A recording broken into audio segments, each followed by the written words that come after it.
विश्व की सबसे पुरानी सभ्यताओं में से एक सिंधु घाटी की सभ्यता प्रमुख रूप से दक्षिण एशिया के उत्तरी पश्चिमी क्षेत्रों में फैली थी।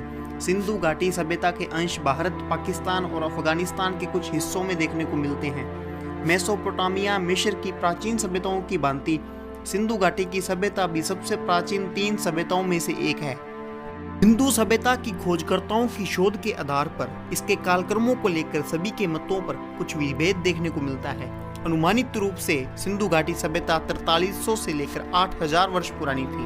सिंधु घाटी सभ्यता से जुड़ी नई जानकारियां अब सामने आने लगी हैं। 4300 साल पुरानी सिंधु घाटी सभ्यता का विनाश किसी और कारण से नहीं बल्कि लगातार सूखा और अकाल के कारण हुआ था।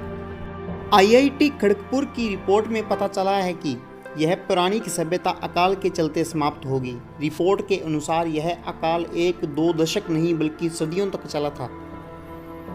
IIT खड़गपुर के खोजकर्ताओं के आधार पर लगभग 900 साल निरंतर अकाल पड़ने से सिंधु घाटी सभ्यता समाप्त हो गई। इससे पहले सामने आई थ्योरी में इस अकाल का समय 200 साल बताया गया था, लेकिन अभी IIT की रिपोर्ट ने उस थ्योरी को गलत बताया है। एक इंटरनेशनल मैगजीन ने हाल ही में छापा था कि सिंधु घाटी सभ्यता का अकाल इतना भयंकर और लंबा था कि सिंधु घाटी सभ्यता के लोग वहां से पलायन करने को मजबूर हो गए। IIT खड़गपुर के भूवैज्ञानिकों की टीम पिछले 5000 सालों के दौरान मानसून की वर्षा पर रिसर्च कर रही है। रिसर्च के दौरान ही टीम को पता चला कि हिमालय के उत्तर पश्चिमी में 900 सालों तक वर्षा नहीं हुई थी। इसके कारण ही नदियां और पोखर धीरे धीरे सूखने लगे और इस कारण वहां पर एक भयंकर अकाल पड़ गया। सिंधु घाटी सभ्यता दुनिया की सबसे विकसित सभ्यता थी। सिंधु घाटी में कृषि पूरी तरह से अच्छी गुणवत्ता वाली मिट्टी और कृषि की तकनीकों में प्रगति पर आधारित थी।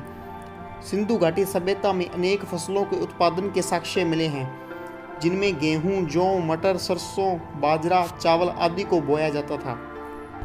सिंधु घाटी सभ्यता के हड़प्पा, मोहनजोदड़ो, लोथल आदि नगरों की समृद्धि का प्रमुख कारण व्यापार और वाणिज्य था।